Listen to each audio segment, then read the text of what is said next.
आखिरी सवाल मेरा ये रहेगा, तो क्या एमआईएम सिर्फ और सिर्फ मुसलमानों की हमदर्द बनकर आगे आ रही है? क्योंकि अभी तक आपकी जो 11 मिनट की बातें हुई उसमें आपने गैर मुस्लिम और गुफ्तगू में पहले ही शुरू किया है कि इंसाफ पसंद जो हिंदू भाई हमारे हैं और दलितों की हमनवाई एमआईएम से कोई कर सकती है क्या? नहीं, मैं यकीनन कहता हूं, मैं हॉस्पिटल में जाके चीख रहा हूं कि डॉक्टर साहब मेरी आंख, इसका मतलब यह कि नाक मेरी नहीं है, क्योंकि दर्द इसमें ज्यादा है, तकलीफ इसमें ज्यादा है, क्योंकि मुसलमानों पर जुल्म लगाए गए। यकीनन है कि मुसलमानों पर जो जुल्म ज्यादती हो रही है इसको कोई फरामोश नहीं कर सकता, सबसे ज्यादा हो रही है। मुसलमानों की जितनी मसाजिद तोड़ी गई, मुसलमानों का जितना कत्ल हुआ है, बिल्किस की चीख आपने खुदरा की चीख अब भी आपको सुन रहे होंगे जहां पर मैंने बात की है वहां पर। हाँ, यकीनन है कि दलितों के साथ भी बदसलूकी हुई है और बड़ी तवानाई के साथ बैरिस्टर असदुद्दीन अवैसी ने पार्लियामेंट की ईंट गवाह है। नमस्कार आदाब, मैं नुसरत चौधरी, आप देख रहे हैं तीखे बोल में आपका स्वागत। इलेक्शन के दिन करीब आ रहे हैं, सारे पार्टी के लोग अपने अपने प्रचार का तरीका बढ़ा रहे हैं। आज बिहार से एआईएमआईएम के रियासती सदर अख्तर जी मुमरा कलवा पहुंचे थे। इन्होंने मुमरा में एक प्रेस कॉन्फ्रेंस ली और क्या और इन्होंने डॉक्टर जितेंद्र अवार्ड पे 15 सालों में मुमरा को तबाह बर्बाद करने के कई बड़े आरोप भी लगाए हैं। क्या कुछ कहा है अख्तर जी ने, जाने हमारे इस पूरे वीडियो में। मैं नुसरत चौधरी, जय हिंद, जय महाराष्ट्र। हमारे बीच मजलिस इत्तेहादुल मुस्लिमीन के बिहार के रियासती सदर जनाब अख्तर उल ईमान साहब, जो अमोर के एमएलए हैं, और आपके और हमारे इस सरजमी के जो मजलिस इत्तेहादुल मुस्लिमीन के कैंडिडेट सैफ पठान साहब और तमाम लोग हैं। तो अब अख्तर उल ईमान साहब जो बिहार के रियासती सदर और एमएलए हैं, आपके बीच मुखातिब होंगे। भाई, मौजूदा वक्त पूरे मुल्क में जो हमारा जमहूरी निज़ाम है, जमहूरी निज़ाम पामाल हो रहा है। हर तरफ लाकानूनियत है, बदनवानी है और पार्लियामेंट और असम्बली में पहुंचने वाले लोग इस वक्त फिरका परस्ती का परचम लिए खड़े हैं। ऐसे वक्त में इस मुल्क में अदल इंसाफ के लिए खड़ा होना और समाजी बेहतरी के लिए कोशिश करना हमारा फरीजा है।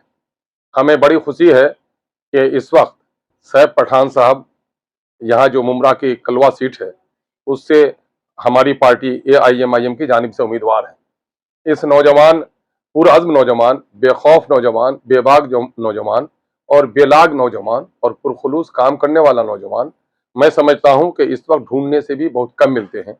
और इस वक्त जितने भी यहाँ उम्मीदवार हैं, मैं समझता हूं कि अगर ईमानदारी से आदमी तुलना करे, मवाजना करे, कंपेयर करे, तो मैं समझता हूं कि सैफ पठान को एक तरफ रखा जाए और दूसरे तमाम तो उम्मीदवारों को एक तरफ तराजू में रखा जाए तो इनका पासंग भी वो नहीं हो सकते।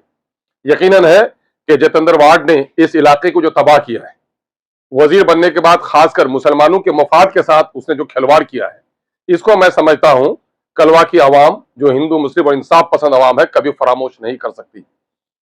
टोरेंट के खिलाफ जो लड़ाई लड़ी है, उनके बिजली बिल के नाजायज हमलों के खिलाफ जो लड़ाई लड़ी है सैफ पठान, यहाँ का मैं समझता हूं कि हमारा बच्चा बच्चा इसका ऋणी है।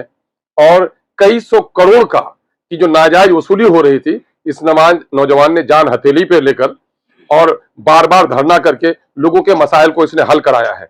मैं इसके लिए इनको मुबारकबाद देता हूं और मैं ये देख रहा हूं कि जितेंद्र अवार्ड ने मुसलमानों के साथ जो खिलवाड़ किया, 2000 अर्बन डेवलपमेंट ने 2014 में मुसलमानों के लिए स्लाउटर हाउस के लिए 11 एकड़ की जमीन दी और 5 एकड़ जमीन कब्रिस्तान के लिए दिया। लेकिन यही जितेंद्र अवार्ड हैं, ये आते ही उसने स्लाउटर हाउस के 11 एकड़ जमीन में से सिर्फ 4 एकड़ में कब्रिस्तान दिया, 4.5 एकड़ में, और 5 एकड़ जमीन को जो कब्रिस्तान के लिए दिया गया था उसको इसने बिल्डर्स के पास बेच दिया। इससे मुसलमानों के हजारों लोगों के रोजगार का जो मौका था वो छिन गया और कब्रिस्तान को भी दूर कर दिया गया।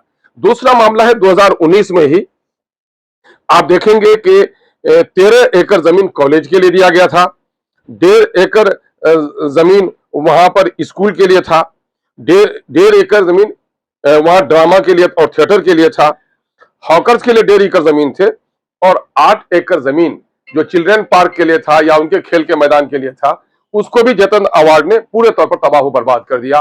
यानी कि मुसलमानों का चुन चुन के जो मुसलमानों के मुफाद है उसको नुकसान पहुंचाया। लोग कहते हैं कि इसका बड़ा रिश्ता है इजराइल से और वो वहां जाता भी इसलिए है कि मुसलमानों को कैसे कैसे नुकसान पहुंचाया जाए। यहानत रसूल के ताल्लुक से इस नौजवान ने जो रामगिरी के खिलाफ अपनी जुर्रतमंदी और ईमानी सदाकत का सबूत दिया है, वो आप अपने मिसाल है। जितेंद्र अवार्ड ने औरंगजेब रहमतुल्लाह अलैह के शान में जो गुस्ताखी की है, उससे उसके अंदर के छुपे हुए मुस्लिम दुश्मनी को देखा जा सकता है। और इस वक्त मैं कहता हूं कलवा मुमरा के तमाम तर आवाम से, यहाँ के इंसाफ पसंद तमाम तर वोटर से, बिलखुसूस मुसलमानों से और दलितों से मैं गुजारिश करने आया हूं। बिहार और यूपी के भी बहुत सारे नौजवान जिनको मजबूरियों ने मुहाजिर बनाया और आज मुमरा के वो वोटर हैं, मैं उनसे भी गुजारिश करने के लिए आया हूं। एक जरी नौजवान जो मजदूरों के मुफाद के लिए खड़ा रहता है, मैं खुद गवाह हूं। बिहार के बहुत सारे मजदूरों के मसाइल जहां पर हुए हैं, जहां उनकी लाशों को भिजवाने का मसला हुआ है, जहां कारखानेदार ने उनको परेशान किया है, ऐसे तमाम तर वक्त में सैफ पठान खड़ा है मजबूती के साथ। इसलिए जमहूरियत में ऐसे लोगों को, जो लोग अवामी दर्द और अवामी मसाइल के लड़ते हों, ऐसे लोगों को वोट देना जिम्मेदारी है। वोट एक अमानत है, अमानत को अहले अमानत के हवाले किया जाना चाहिए। और इस वक्त सबसे बड़ी बात यह है कि मुसलमानों के नाम पर तो कई लीडर जीत जाते हैं, समाजवादी के लीडर जीत जाते हैं, कांग्रेस के लीडर जीत जाते हैं, एनसीपी के लीडर जीत जाते हैं, लेकिन मैं गवाही देना चाहता हूं, ये मुसलमान इनका नाम हो सकता है लेकिन मुसलमानों के मसाइल की वकालत नहीं करते, वो अपनी पार्टियों की जाके गुलामी करते हैं। इसलिए मुस्लिम क़यादत की इस मुल्क में जरूरत है।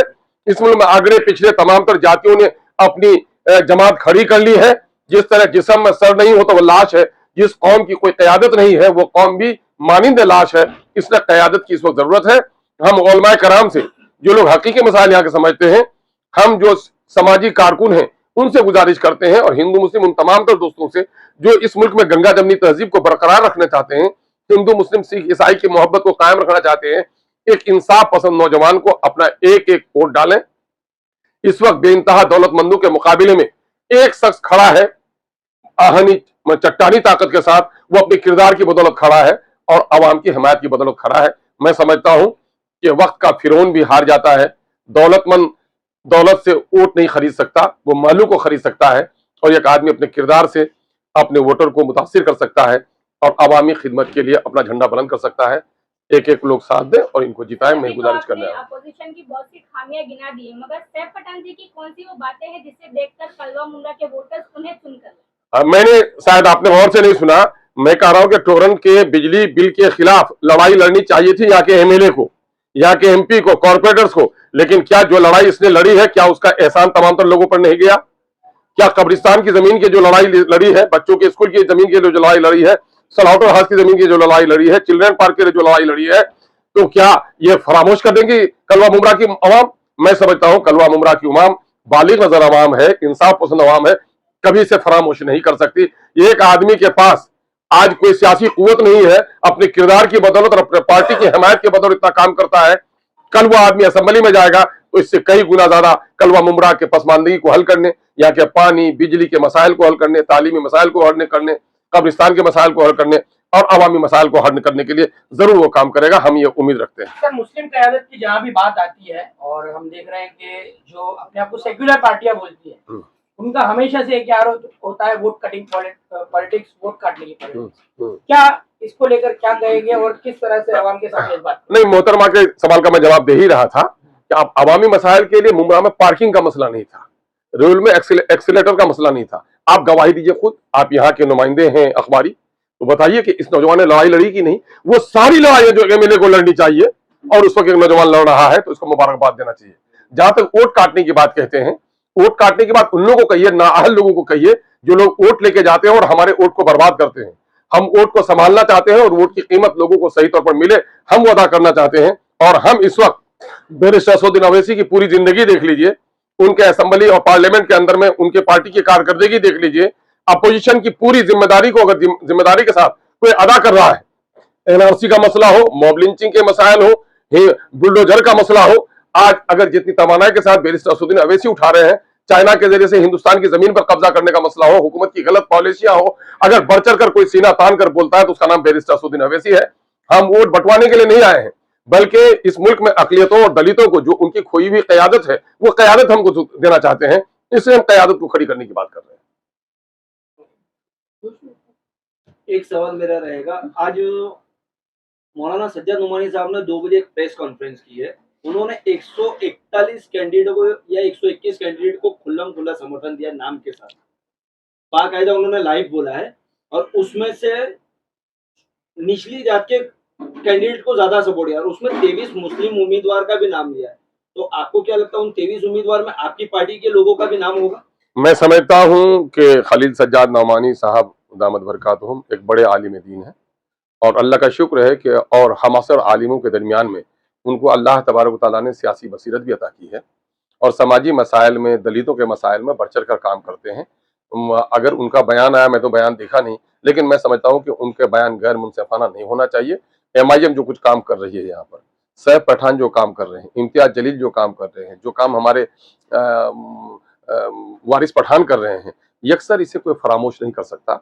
अगर कोई इस वक्त MIM के खिदमात को फरामोश करता है तो मैं समझता हूँ यह तकाज़ा इंसाफ नहीं होगा और हम हजरत मौलाना खलील सज्जाद नोमानी साहब दामद बरकातुहुम से ऐसी तवक्को नहीं रखते।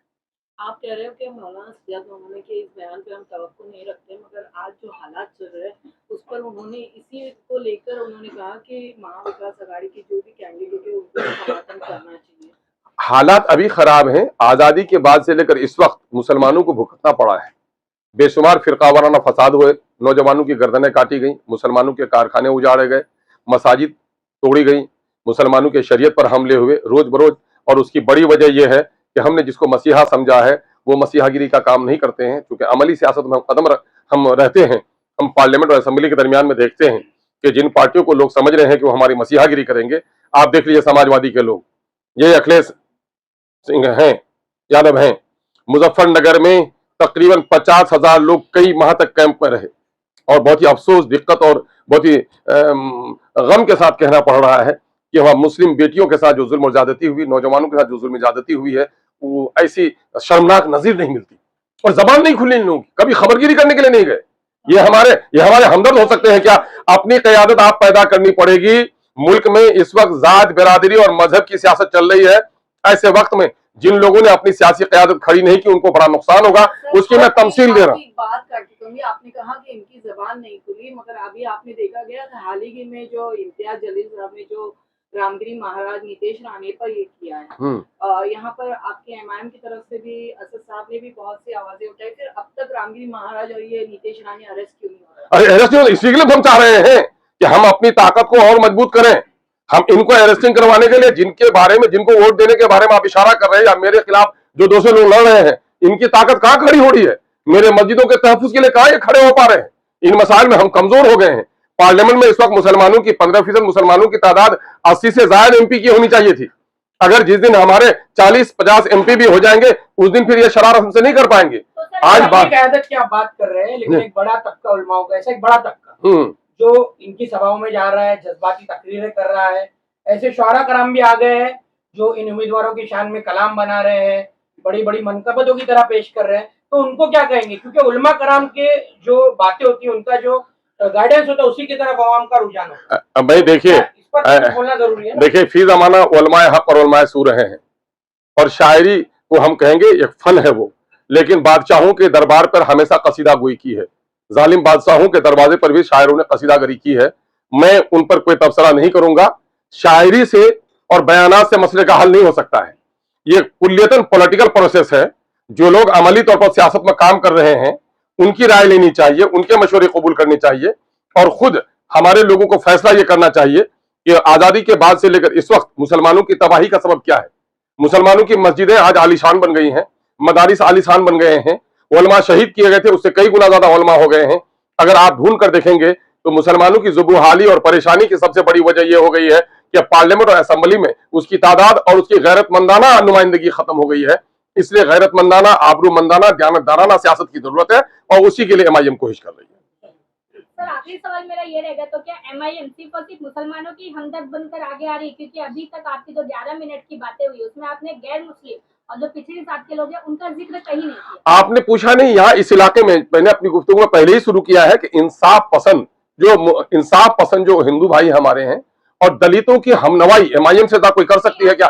नहीं, मैं यकीनन कहता हूं, मैं हॉस्पिटल में जाके चीख रहा हूं कि डॉक्टर साहब मेरी आंख, इसका मतलब यह है कि नाक मेरी नहीं है, क्योंकि दर्द इसमें ज्यादा है, तकलीफ इसमें ज्यादा है, क्योंकि मुसलमानों पर बुलडोजर जो लगाए गए, यकीनन है कि मुसलमानों पर जो जुल्म ज्यादती हो रही है इसको कोई फरामोश नहीं कर सकता। सबसे ज्यादा हुई है, मुसलमानों की जितनी मसाजिद तोड़ी गई, मुसलमानों का जितना कत्ल हुआ है, बिल्किस की चीख आप नहीं सुन रहे हैं, गोधरा की चीख अब भी आपको सुन रहे होंगे जहां पर मैंने बात की है वहां पर। हाँ, यकीनन है कि दलितों के साथ भी बदसलूकी हुई है और बड़ी तवानाई के साथ बैरिस्टर असदुद्दीन अवैसी ने पार्लियामेंट की ईंट गवाह है कि अगर वाकईतन बाबा भीमराव अंबेडकर को अगर श्रद्धांजलि देना चाहते हो तो उसी की जात और बिरादरी के लोगों को वजीर आजम की कुर्सी पर बैठाओ। इससे बड़ी कोई वकालत कर सकता है क्या जय भीम और जय भीम का नारा हम नहीं दे रहे हैं। आप तारीख के औराक पढ़ लीजिए।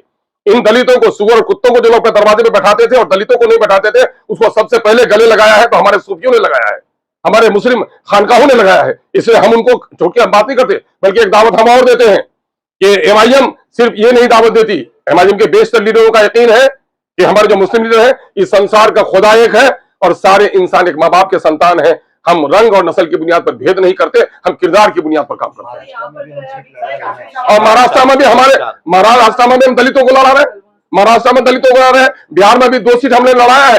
एक को कंचन पासवान को लड़ा इमामगंज से, और वहीं दूसरी जगह से मुस्लिम कैंडिडेट दिए हैं। हम हर जगह से लड़ा रहे हैं। एक आखिरी सवाल रहेगा, पूरा कलवन में जो है बिहार वोटर्स बहुत ज्यादा है, आप बिहार से ताल्लुक रखते हो, सैफ पठान के लिए बिहारी लोगों से जो है क्या अपील करना चाहोगे? मैं तो बिहार से चलकर आया हूं, मुमरा के दानिशमंद जो यहाँ के मुकामी लोग हैं उनसे ज्यादा मैं बिहार के लोगों के, मैं उनका खादिम रहा हूं, उनके खानदान का मैं कर्जदार हूं। मैं उनसे गुजारिश करने के लिए आया हूं कि मेरे भाइयों जिनका बिहार और यूपी के ताल्लुक है, मैं समझता हूं कि गरीबों और मजदूरों और परदेसी मजदूरों के लिए ये नौजवान जितना लौटा कोई दूसरा नहीं है। आपका एक एक वोट इनको डालना जाना चाहिए और इनके लिए फैजा बनाने में आप चंद रोज अपना काम मुलतवी कर दीजिए, क्योंकि क़यादत इस वक्त किसी फर्द का नहीं बल्कि इस वक्त पूरे मुल्क का मसला है कि सच्चे लोग क़यादत को संभालें।